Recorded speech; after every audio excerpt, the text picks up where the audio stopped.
My name is Mary Mates, and I am the Business Programs Coordinator at Hennepin County and Hennepin County's point of contact for CEO Next Business Institute.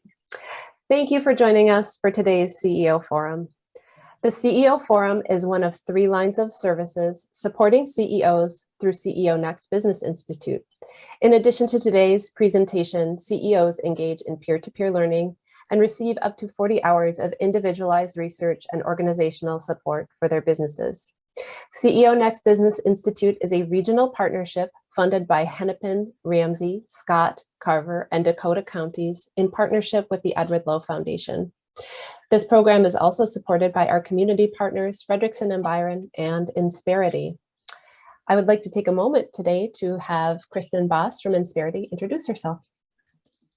Good afternoon. I'm Kristen Boss. I'm a certified business performance advisor with Inspirity. As Mary just explained, we are a super proud community sponsor of CEO Next.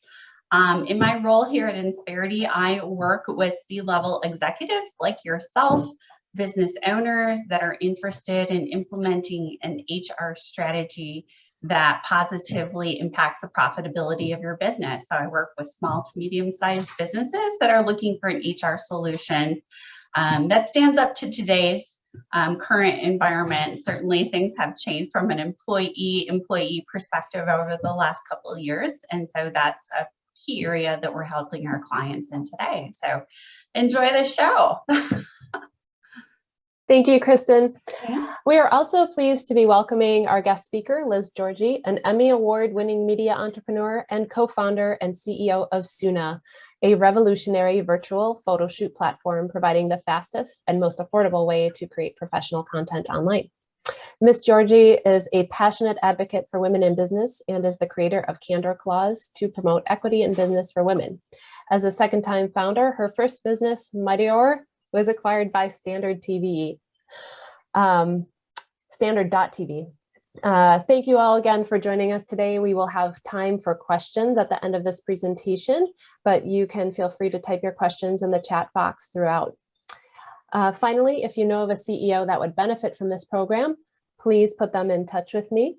And with that, I will turn the presentation over to Liz. Thank you so much, Liz. Of course. Thank you for having me. You know, this is a really wonderful opportunity to get to know all of you and share my story and share a little bit about, you know, how I've gotten to where I am today. There are so many people who want to learn about raising lots and lots of money to build your business. And very few people actually want to talk about the hard work and the valuable work, the exciting work of being able to actually work on a bootstrap business, grow a bootstrap business, and really scale and sell a bootstrap business. And so I'm actually going to spend more time today really talking about my bootstrapping business and the things that it has taught me, the things that I value so much about it that have made this experience really fabulous. I just want to make sure that you all can see me because my view says speaker view, but I can't see myself. So, you know, if someone could just let me know in the chat that you can in fact see me while we are screen sharing, that would be awesome, because it would really stink if you actually could not see me. Great, thank you. Okay, so, you know, listen, I am a 2-time founder, as Mary mentioned, but let me rewind all the way back to the original business of my family. I grew up in northern Minnesota. I grew up on the Iron Range. And my family was up there because we owned a canoe outfitter. Our canoe outfitter was called LaCroix Canoe Outfitters. You may have rented a canoe from my family at some point in time. We rented canoes, but we also did guided expeditions in the Boundary Waters canoe area for 25 years.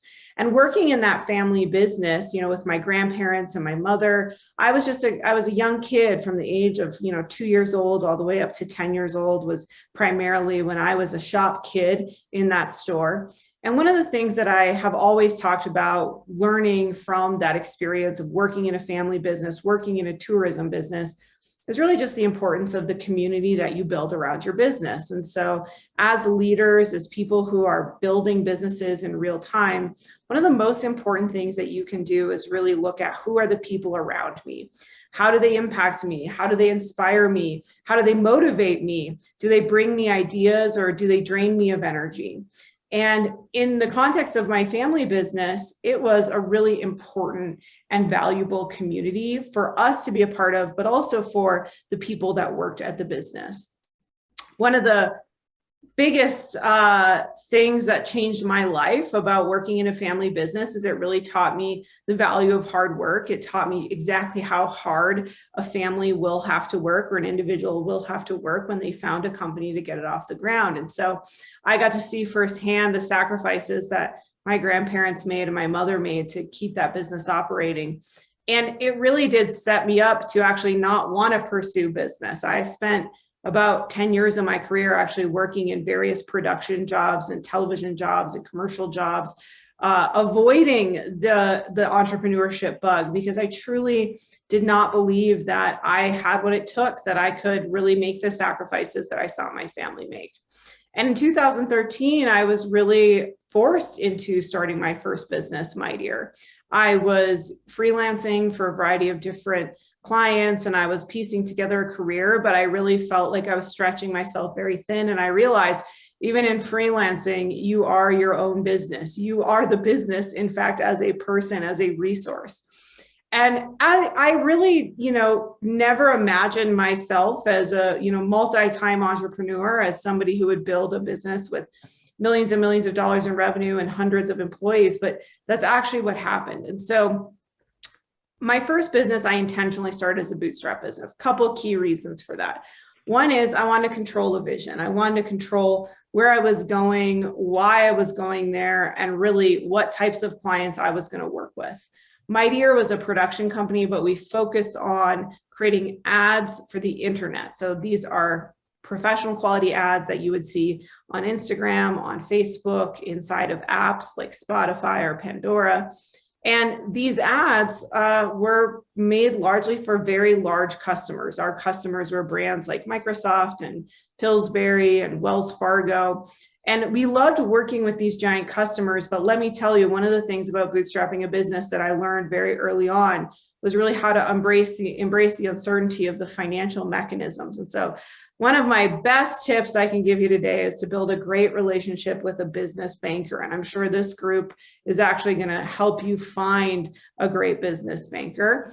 And also to really think about whether or not being a solo founder is right for you, or whether you should actually look at having a business partner. My bootstrap business, my first business, I owned 100% of the business. And there was a lot of value to that. I was the board of directors. I could drive the decision making. I could actually, pick which clients we were going to work with. But it also meant that as a solo founder, our line of credit was really the collateral on that line of credit was my home. As a solo founder, when the payroll was going to run short, I was the one that was not going to get paid. As a solo founder, I was often the one who was staying up nights and weekends to get things done that maybe needed to get done when other people had to go home. And so really the downsides of being a solo founder were clear to me in having this process. And so one of the things that you might want to look at is, am I really wanting to do those struggles alone, or am I going to want to do those struggles in partnership with someone else? And the partnership can look different for every single founder. In my second business now at Soona, I have a co-founder, and my co-founder, while I'm still the chief executive officer, my co-founder focuses on our product and is our chief product officer. And I understand that we have very different roles, but we share the stress. We share the stress of the decisions. We share the stress of the team. We share the stress of the financials, and we're able to have conversations about it. When things are really hitting the fan and we need to stay all weekend to work, we're working together. And so I have found that for me, having a business partner was really important for me, and it actually made me more successful in this job. Now, a question I get a lot is, well, how do you know if someone's going to be a good business partner? And really, the best advice I can give here is try to find someone that you enjoy working with in general.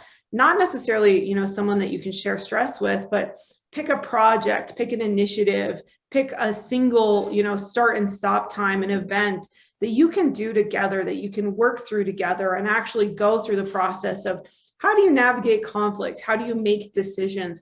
How do you organize who's going to do what and, really divide labor? in doing a project together, you learn pretty quickly, what things work well for you and what things work well for them. And over time, you will suss out pretty quickly, do I enjoy working with this person? Do we collaborate effectively? Do we solve problems effectively?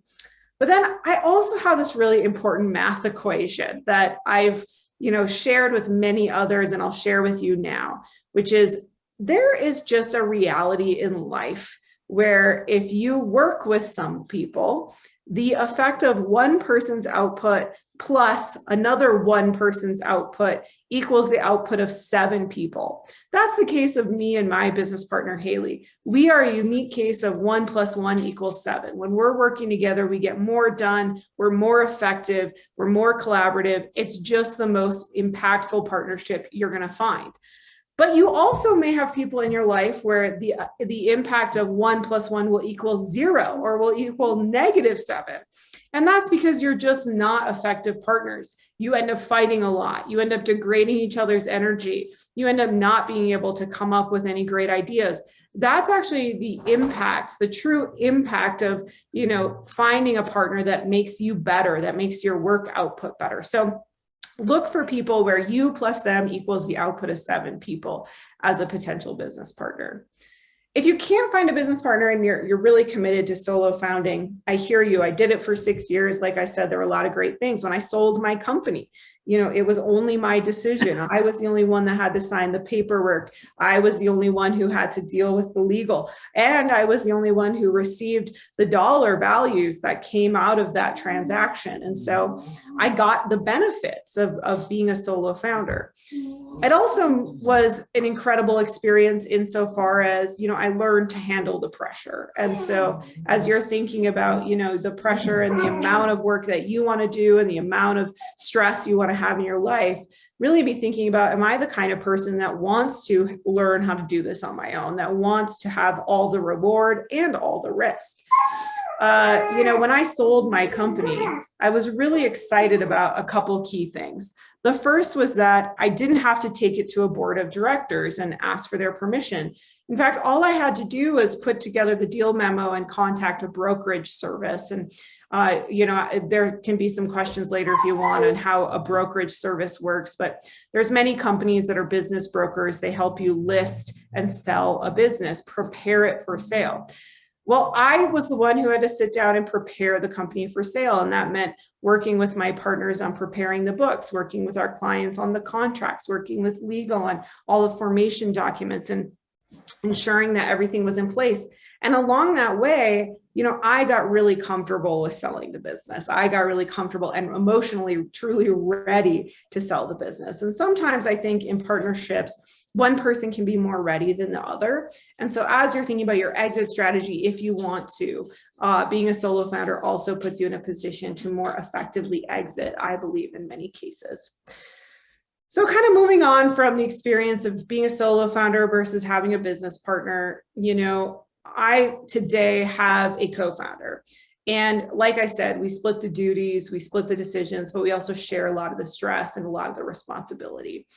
We also decided very early on that one of the things we wanted to do was raise venture capital. And so just to clarify, raising venture capital basically means selling a percentage of your company in exchange for capital to grow your company. And in my case, I've raised $51 million. But I'm still the largest shareholder in my company, but today I only own about 25% of my company because I've sold a decent percentage of it through these venture capital transactions. Now, that means that I don't just have a co-founder, I also have venture capitalists who are my business partners. So I have a board, and that board of directors has, our 2 largest shareholders from Bain Capital Ventures and Union Square Ventures who sit on the board, and really there's governance now to the business. And so thinking about some of the downsides of that, building a business where you're going to have governance, building a business where you're going to have lots of voices around a table and regular board meetings and quarterly financial reporting. These things are all, things that create more diligence. And so the benefits of bootstrapping could not be more clear than when you're on the version of the business journey I'm on today, because you are really mired in a lot more of this process, a lot more of this diligence. So be grateful, I think, is really how I want to wrap that up, is be grateful that you get to bootstrap. Be grateful that you get to have that control and not have as many distractions, because I know that it can feel lonely, and I know that bootstrapping doesn't always get that same level of publicity or that same level of perhaps joy out there in the world, or press out there in the world about your business. But I think it really actually does give you more control and give you more power in the end. All right, so I've obviously built 2 creative businesses. I've built a production company, and now I'm building a technology company that helps anyone, anywhere get professional photo and video via a virtual photo shoot platform. And building a software company has been a really drastic departure from my current endeavor. But some of the things that I've really learned along the way is how to embrace creativity in all parts of my business, including the parts of the business that aren't obvious.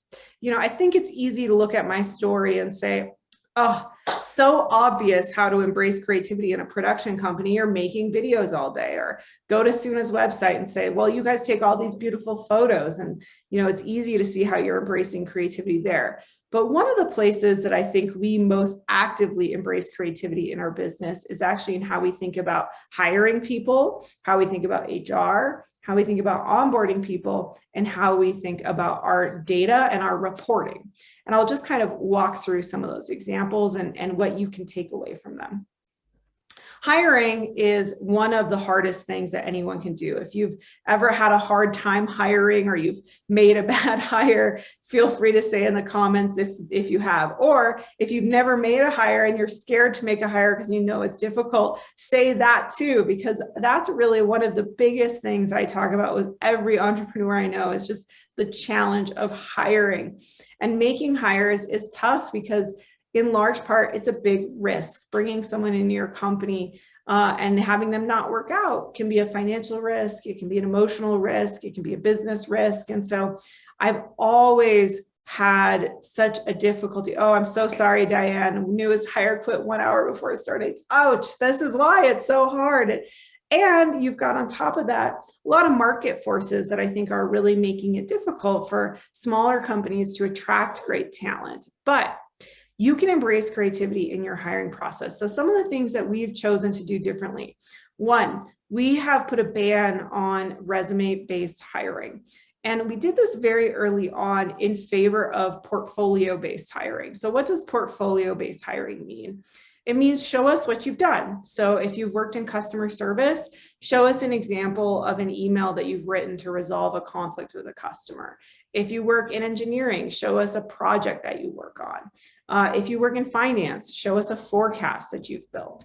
Actually giving people a chance to show instead of tell, we have found actually allows us to get to know a couple key things about the potential employee. First, it helps you learn how they think. How do they actually build? How do they solve problems? How do they react? Such an important and valuable way to get to know them, and then start to imagine, well, how would they think inside of our company? How would they bring this thinking to our business? Second, it shows you how they bring themselves to work. So some people are more closed off about bringing themselves to work. Others are more open. And in sharing their projects, you get to learn, how do they describe it? Do they light up when they describe it, or are they shy? Do they have a ton of joy and passion about what they've just shown you? Or are they maybe more reserved? And so getting to see where their passion is and how that passion might fit into your business. And finally, it actually gives you an idea of what you're going to be able to rely on them for. If you just hire someone based on a list of resume qualities, at the end of the day, you don't actually know how well they did that work that they described. They may have done a bunch of spreadsheets, but they maybe never did them really well, or they maybe never did them at the most possible quality that they could have. Actually, looking at the spreadsheets gives you a sense of, oh my goodness, yes, this is in fact how I want our spreadsheets done at the company. So it gives you that real visibility.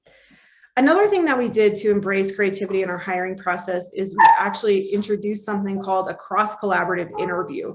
So our cross-collaborative interview is basically the process of saying, there's no hire that happens in the company that just happens from one manager interviewing one potential candidate.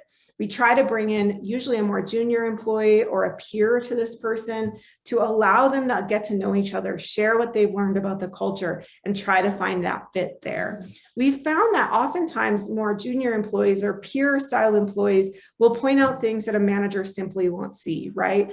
Like, this person might not be a great culture fit, or I'm worried that this person maybe doesn't think about things the way that we do. And you can get that conversation going when people have those interview opportunities together. Finally, another way that we've really approached hiring in a creative way is we have something on our website called Pitch Your Own Job. And this is a permanently open position, a permanently open application where anybody who's interested in our company can actually pitch how they think they could help our company. And we've hired 5 people from pitching their own job. And I think that this is such a great thing for small businesses to do as well. You know, as a founder, as a CEO, you can't possibly know everything about your business. You can't possibly know everything about every department.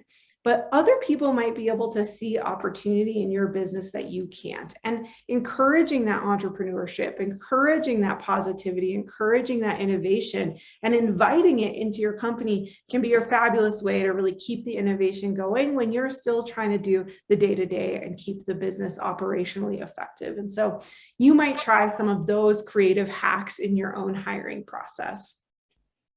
Another way that we thought about creativity, though, again, is in the data presentation that we do at the company. So we consider ourselves to be a data-forward creative company. And what that means to us is we really believe in the power of KPIs and measuring your work. So every single department has KPIs that they track every single month. But in addition to that, we have company-wide KPIs that we report on every single day. And in a lot of businesses, you know, leadership or the owners can be really protective of those KPIs. They don't want to show the company how much money the business is making or how much margin they have because they're scared that it might make people feel nervous. But what we've actually found is that by publishing our metrics, publishing them every week and every month, it actually gives people a great deal of buy-in to the business. They know what the business is doing, they know how they can contribute, and they see opportunities. And exceptionally importantly, they get to celebrate with leadership when good things are happening, when they see that there's been a great sales week or they see that there's been a massive margin improvement. You know, those things are something that everybody can share in together. And so publishing our data, regularly publishing it and making it easy to understand has been a really, really important change that we've made in the business.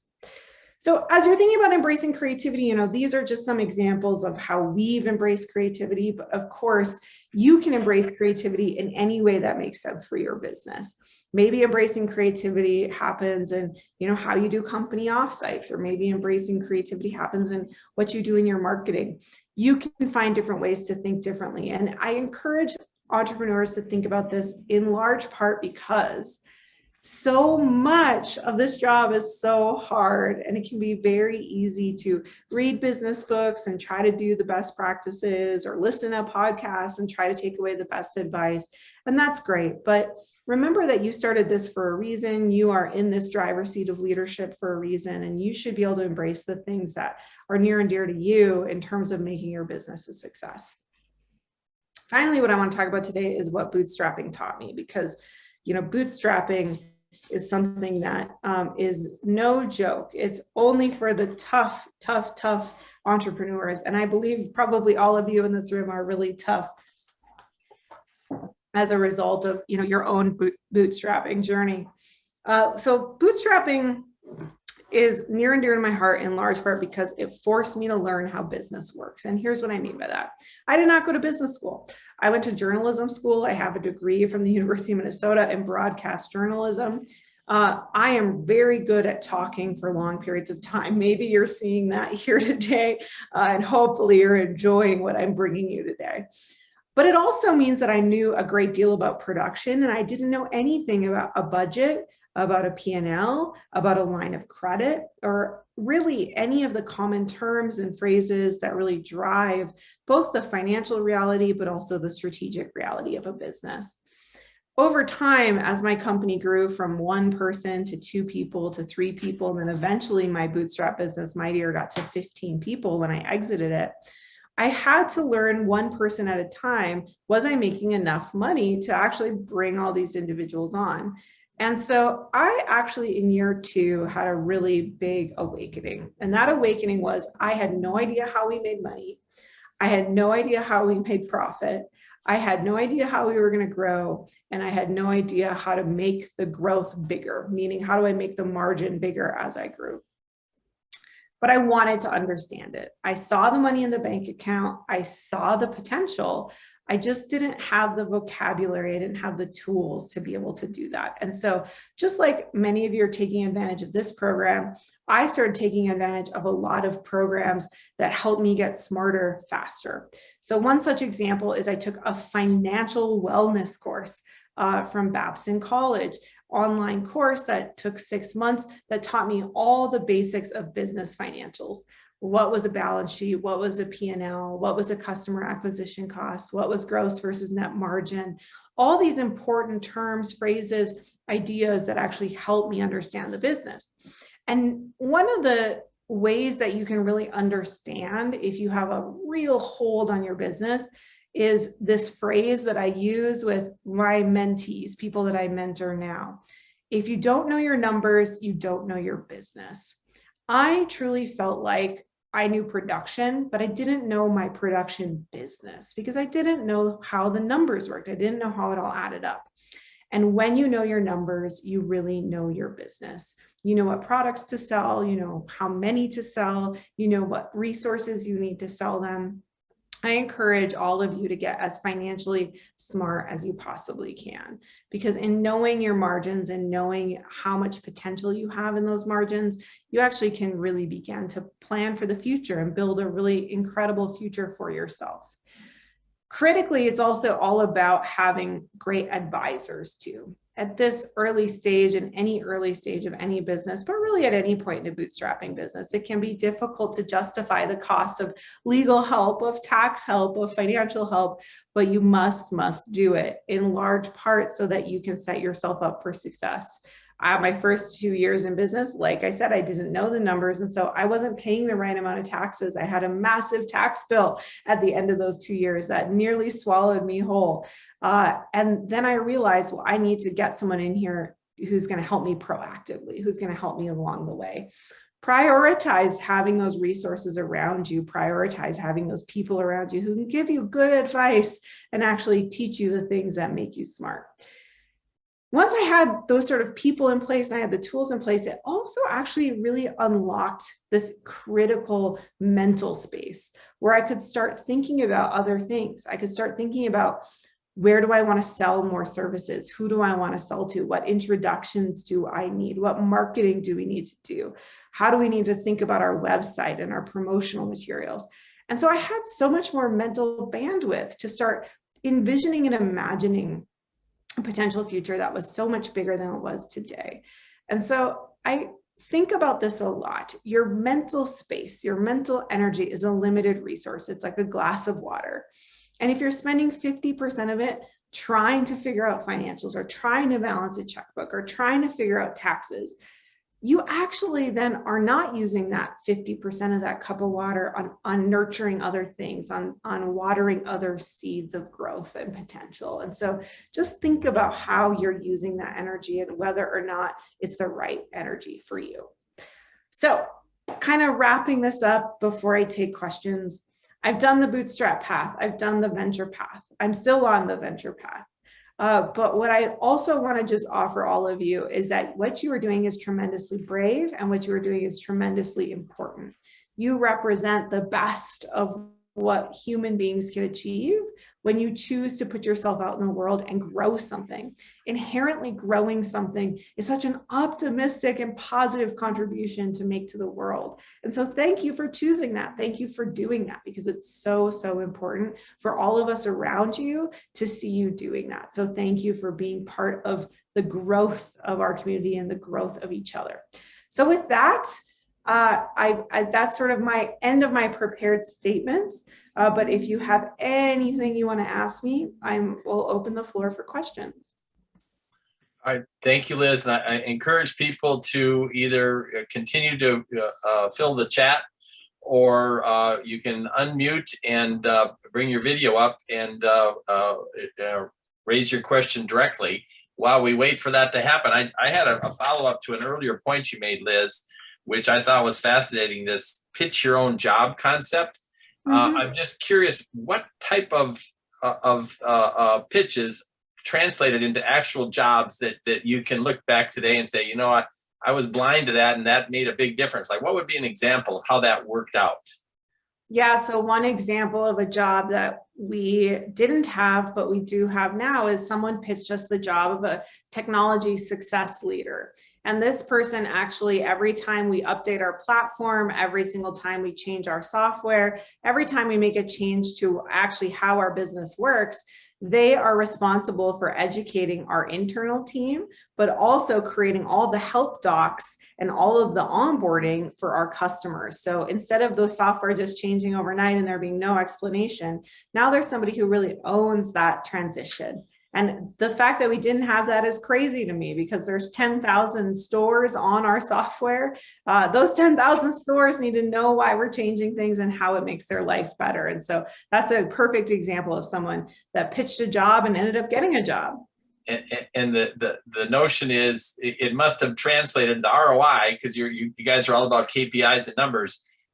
Have you been able to look back and track and say, my gosh, by bringing this person on at X, we get X plus or X times 7, or whatever your numbers are. So we look at it as a retention mechanism, right? So how many more merchants are on the platform more often and engaging more often, because it's easier for them to use and easier for them to understand. So since this position has been created, we created it last spring, it's been about a year now, we've improved retention by 5%.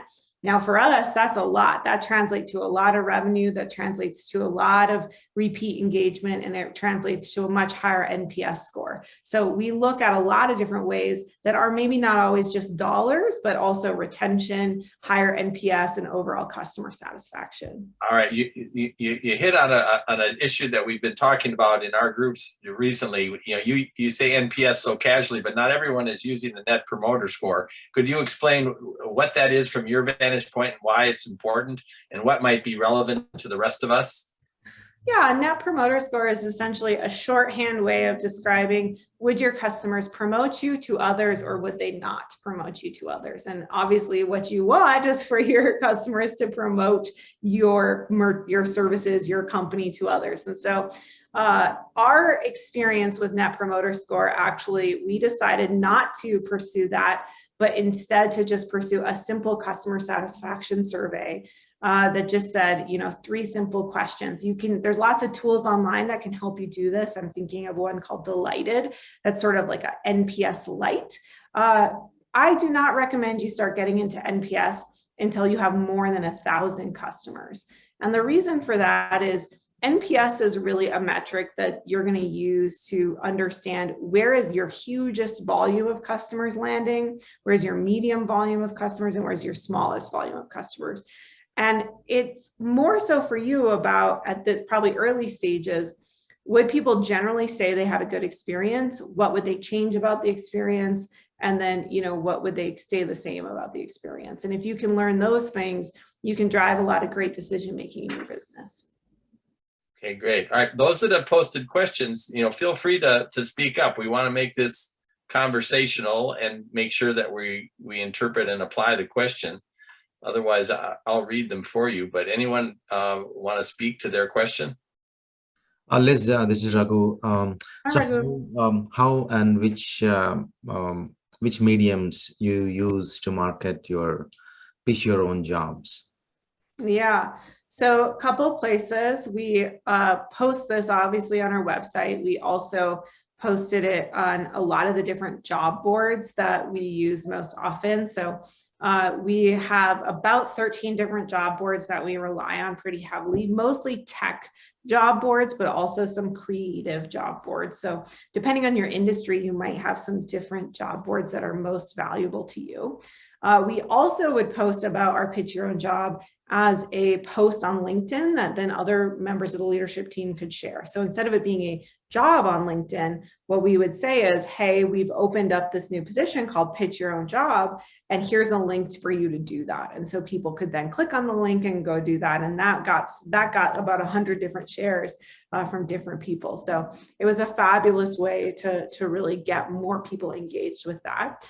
The other thing you can do is you can actually look at using Pitch Your Own Job as a way to engage and recruit young people to your organization. So if you're looking for more entry-level positions, or you're having a hard time getting entry-level positions, posting this kind of opportunity on job boards for college fairs, for local university fairs, those places I find are a great resource. Now, we've had hundreds and hundreds of jobs pitched. Like I said, we've only hired a few, but we get good ideas, we get good feedback, and we've sourced other candidates for other jobs in there.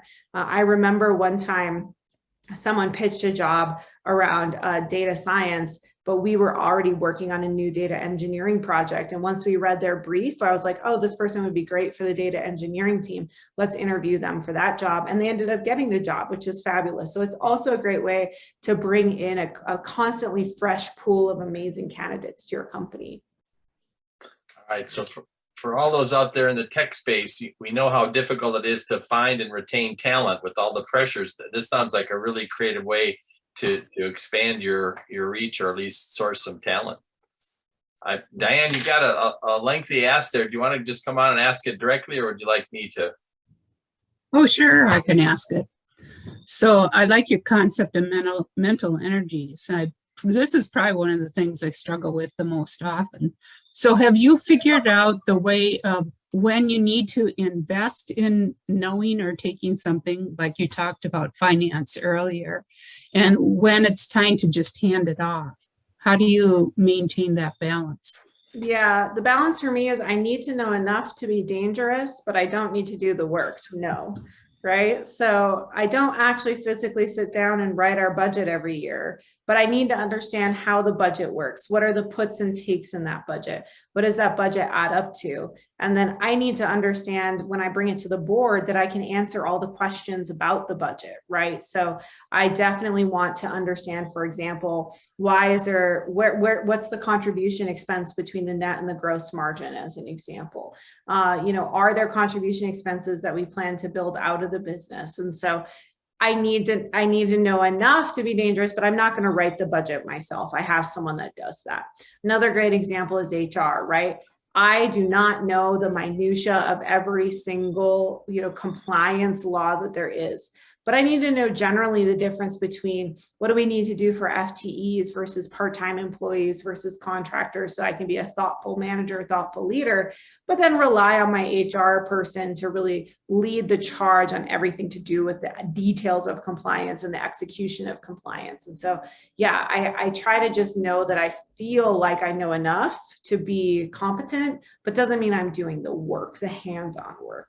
You also asked, for example, how do I think about the rules or guidelines for when to hand off versus hire? This was so important in the early stages of my business. And I really encourage you to use consultants and contractors and partners early on, and test and try before you implement. So a really good example is I would always have someone do our business taxes, right? So I tested that firm before I had them doing all of our projections for the year. And once I had a good experience with our individual return, then I could say, okay, let's now try another deployment of your resources. And so try to find small projects that you can start with.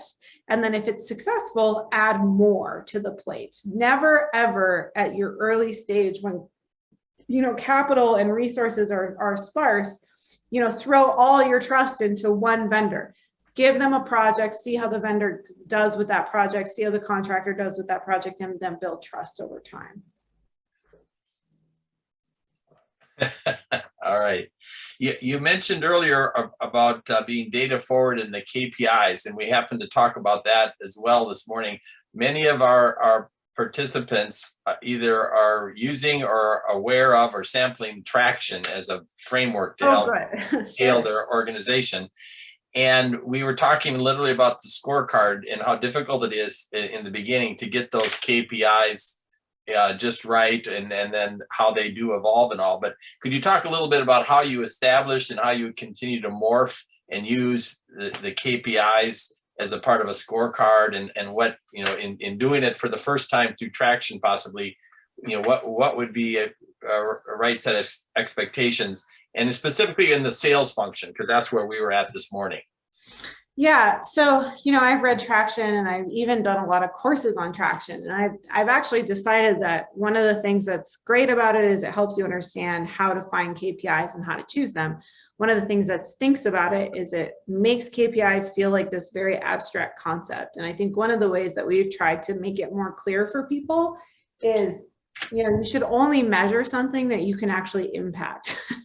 So, for example, the reason why every department has different KPIs is because every department can only impact certain things. But to give you a sense of, a very clear one, if you are a photographer on the Soona platform, the only KPI you have is, did you sell 10 photos on this photo shoot? Yes or no? That is the only KPI we will ever give you, because it's the only thing you can truly impact every single day, time and time again. Whereas if you're in the operations department and you're in charge of inventory, did you intake 95% of the packages that were delivered today? That's your one KPI. And then cumulatively, the business then has sort of a global view of how all these KPIs add up. When you are small, start with one thing that each person can do. So I would literally say, okay, my team is 3 people. What's the one thing Alex can impact? What's the one thing John can impact? And what's the one thing Haley can impact? And I would pick that one thing for each of them. And then I would measure it over time and say, okay, did that actually cumulatively help the business?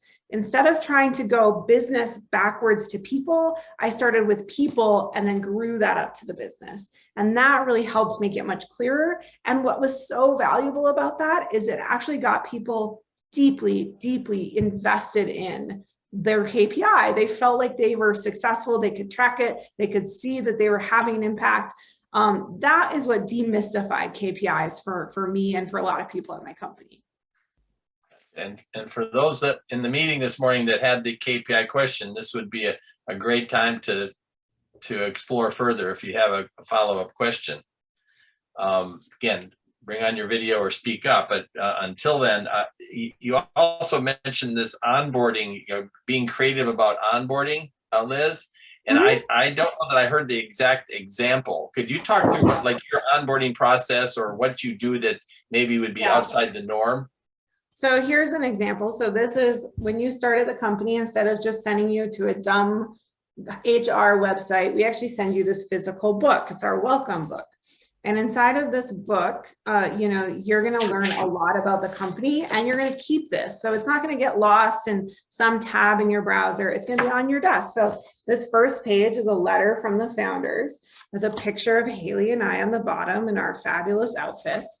And we talk about the things that are important to us. We talk about why we're so happy that you are a member of our company. The next thing that we did was that we set forth, our crew rules. Crew rules are things that we think are important if you're going to work at the company. And these are things that every single person should adopt if they're going to work at the company. We also tried very hard to not just make this the company is fully baked, but rather we actually talk about ways that you can interact with the company. So this section of the book is about crew love and client love. These are actually 2 Slack channels that we have at the company. And it teaches you how to use these Slack channels effectively and how to participate in crew love and client love, which is a fabulous way to celebrate your experience at the company. But then one of the most important things is this coloring book section of the welcome book, which is essentially this open section where you get to be creative about what you think you're going to bring to the company. What's important to you about your new job? What are you going to try to bring to your experience at your new job? We get so much positive feedback about this welcome book. This welcome book costs us $2 and it pays off thousands and thousands of dollars, I believe, in terms of investment, retention, and just general passion for being at the company. So something that any of you could do, over a weekend is create a fun little welcome book like that one. And how does that interface or dovetail with, you know, the old school handbook? Do you not have a handbook of sorts with the guidelines and the details, or that's the HR function and you're just trying to get them in and then the HR person takes over at that point? Yeah, so there is still an HR, you know, management system online, and there's still, you know, a handbook of all the rules and regs and how to ask for time off and all those good things. We really see this as more the difference between the laundry list of things you have to do when you started a company and how you would welcome someone if they were coming to visit you for dinner, or how you would welcome someone if you were picking them up from the airport, or how you would welcome someone if they were coming to your party. We truly believe that there is a difference between onboarding someone and welcoming someone. And welcoming someone has a different energy, a different passion, and a different kind of love that you would bring to it. All right, great example. So all that feeds into ultimately the culture that drives what you do. Let me put that on pause and bring Jill in. Jill, question? Yeah, hi Liz. You were talking about using a business broker when you sold your first business. Tell us more about that process. How did you find the right fit? How many frogs did you have to kiss before you found your prince? Like how did you like go, or was it just you just found someone and got the transaction done? Tell us more about how you thought about that process. Sure, yeah. So a business broker, a good broker, isn't charging you anything till they sell your company, right? So you really have to not think about it less. You have to think about it less as, you know, do I get along with this person, or do I think this person is a prince? And more along the lines of, do I think this person has the right network, the right comprehension of my business, and the right understanding of the value of my business in order to be effective at selling my business. So I don't know that I was even looking for personality fit. In fact, I haven't spoken to the person who sold my business since the day we closed the transaction, and I don't need to, because he did the job I hired him to do. I spoke to about 6 different brokers, you know, largely brokers who I felt understood service-based businesses, and brokers that I felt understood the marketing advertising space to the most efficacy possible. And then of course, I really wanted to, the things I wanted to understand are, what were your last 3 transactions? How long did those transactions take? What were some of the most difficult parts of those transactions? And then, you know, how would people review the process of working with you? And could I talk to any of those references? And so, you know, in talking to the references and in looking at the transactions, it became pretty clear pretty quickly to me what I was looking for and who I was looking for. Now, once you've got a broker, a great broker is going to give you a laundry list of things to do to have an effective and fast sale. But some of the things they're going to ask you for are things like your financials need to be in a system like QuickBooks that's very easy to be handed over to someone else. You've got to have all the copies of all your financials over the historicals. You've got to have all your tax returns. You can't have any back tax payments. You need to be up to date on your tax payments. You've got to have all your employment information locked up. You've got to have all of your contracts locked up. You've got to have a clear picture of what's accounts receivable and what's accounts payable, right? So a lot of the things that, you know, you can kind of fall behind on, and you've got to really be in lockstep with that process, and you got to keep it up during this brokerage process, because keep in mind, they're going to start trying to sell your business. And the moment you get a letter of intent, you've got to be able to start providing the diligence items that then can help that letter of intent do the process of vetting your business. For me, it took 6 months from signing a deal with a broker to closing. That was very fast. Part of the reason it was fast is because we had basically 3 offers, and I knew what I wanted. So you should know what you want. If you do not know what you want, it will become a nightmare. So for me, I didn't want to serve on the board. I didn't want to be a consultant. I didn't want to have to ever answer the phone ever again for any of the customers or for any of the purchasers' team. I wanted to say, here's the business, here's the books, here's the customers, here's the team, run with it, go do what you want to do with it. I don't want to have to shape your vision. And 2 offers wanted my heavy involvement and 1 didn't, and it made it very easy for me to make a decision. So know what you want from the transaction. Some people want to consult on their business forever. I did not want to watch my baby go be transformed by someone else. That just sounded like hell on earth to me.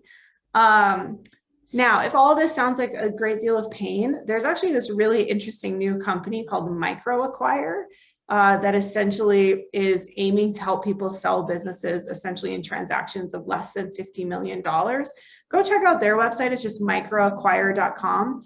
They serve as a digital broker instead of having this person that's out there in the world selling your business. So I've heard of people having a great deal of success with that. And then of course, the result of that is that the brokerage fees are much smaller. So you pay less of your total transaction sale using something like MicroAcquire.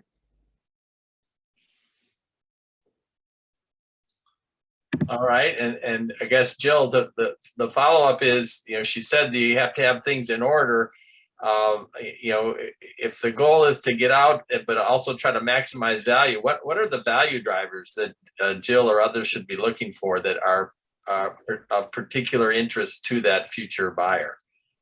Well, and which they're varied, I'm sure, but like, what are the things? Yeah, it's so dependent. It's so dependent on the category. Like if you have a restaurant, it's going to look so different than if you have a service-based business in professional services. But, I would generally say some of the things that we did to try to maximize the value was we documented every single part of the sales process. We documented every single part of the production process. And we documented every single part of the retention process. So basically, how is it that we ensured that customers stayed with us over an extended period of time? And then, we also were extremely diligent about getting our existing customers on board with the fact that we were selling the company.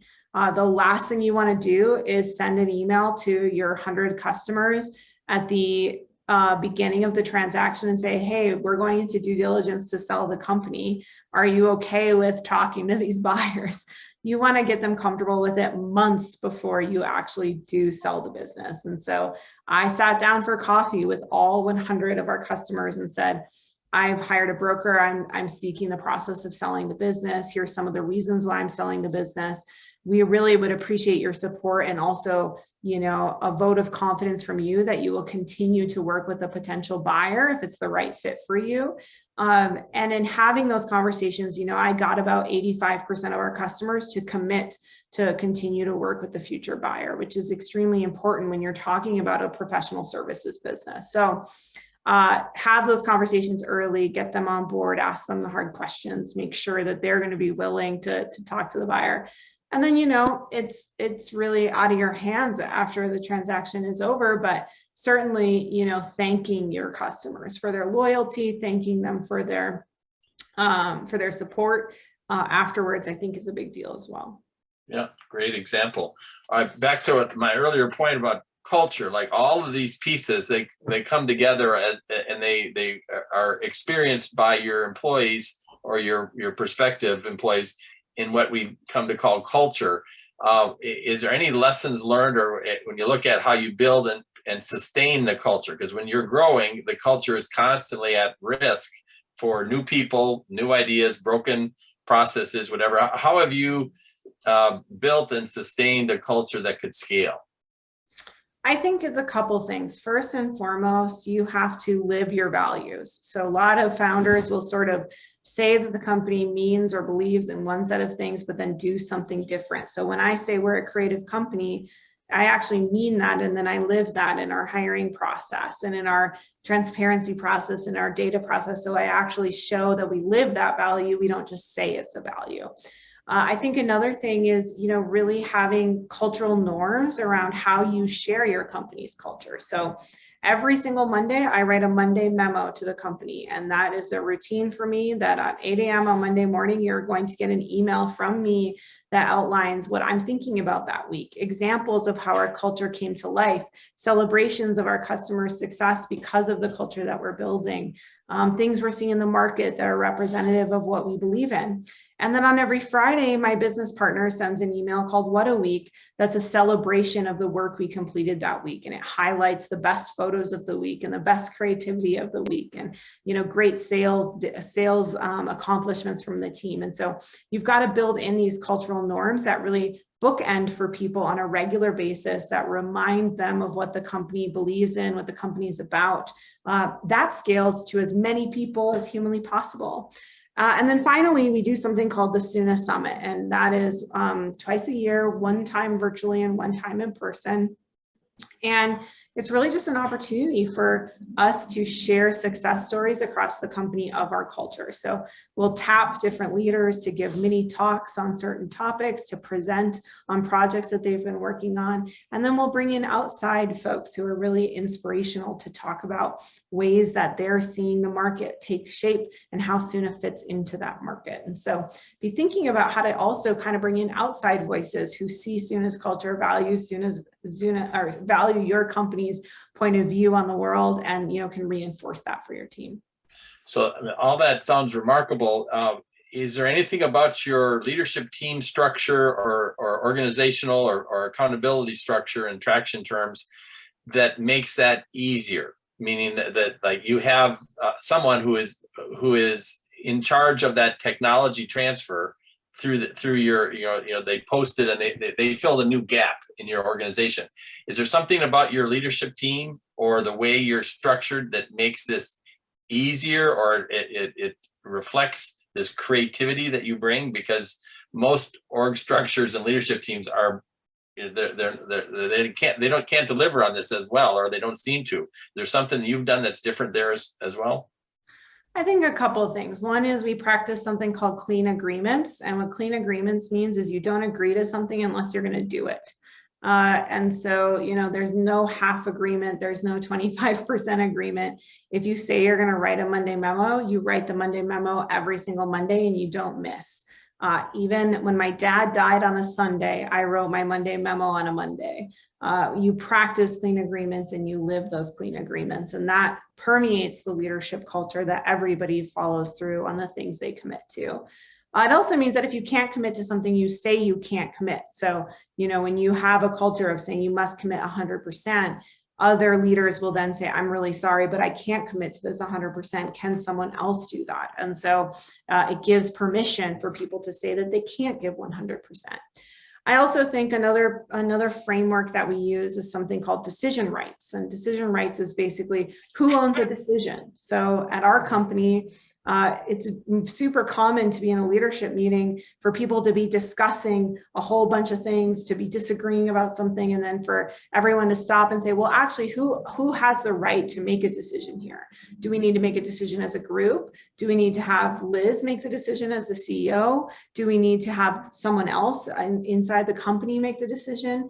And so you actually have to get into the practice of saying, why are we arguing if we don't actually know who makes the decision? And so when you have that kind of methodology, it makes it very easy for people to actually understand where to push and where not to push. And, I don't know if it's a perfect system, but those two things I think are things that have really helped us be effective together as a leadership team. Well, so there's all kinds of literature, academic literature on decision making. I'm curious, what informed the evolution of that kind of a process, which again sounds creative in the sense you bring a different way to drive performance. Is there some source or resource that you might recommend? Yes, the resource is working in production for years and years and years. And at the end of the day, when people would look around, they would say, well, what does the director think? And what does the executive producer think? And to me, it was always this, okay, we've all been fighting about, this particular edit, but there's a person who actually needs to make the decision. Let's bring them in and have the decision. There's also a book that I'm a really big believer in called The 15 Commitments of Conscious Leadership. And I don't follow all the 15 commitments. I've sort of cherry picked the ones that work best for me. And decision rights is one of the areas that conscious leadership practices really aggressively. Great, great example. I had one more question on governance, but we're at the top of the hour, and I don't want to miss anyone. If anyone has a question, we got one more. Speak up now. Otherwise, we're going to have to wrap and respect everyone's time. Okay, my last question for you is, you went from bootstrapping and what you learned at the front lines of your guide and canoe rental business to having an investor at a significant sum and having Bain Capital sitting across the table. How is your relationship with that governance, and then how can we take some lessons learned without actually having a formal board, so we get the accountability that comes with that without all of the stress, because we're not ready for that.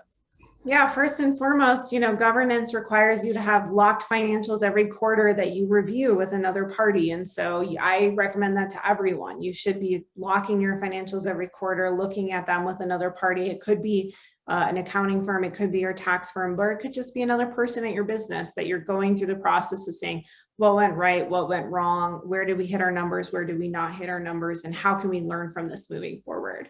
Another part of governance is just getting into the practice of actually saying, what are the things that we're going to focus on and strategize around, and how are we going to change the strategy if needed? And so, every single quarter I come with what went right over the last 90 days, what went wrong over the last 90 days, and what do we need to change because of this. I think being in the practice of saying, we have analyzed ourselves, we have considered what went right. Sometimes in a business, it's so easy to just be trying to keep up with everything that you actually never stop and say, do I know what went right? Do I know what went wrong? Get into that practice. It will teach you so much about how to make different decisions and really make better decisions for your business. Liz, thank you so much. That was a valuable lessons learned, and quite a rapid fire journey listening to what you've been through and what you've accomplished. So thank you for that. And we'll be posting a recording of this for others. Mary, do you have any closing comments to share with the group?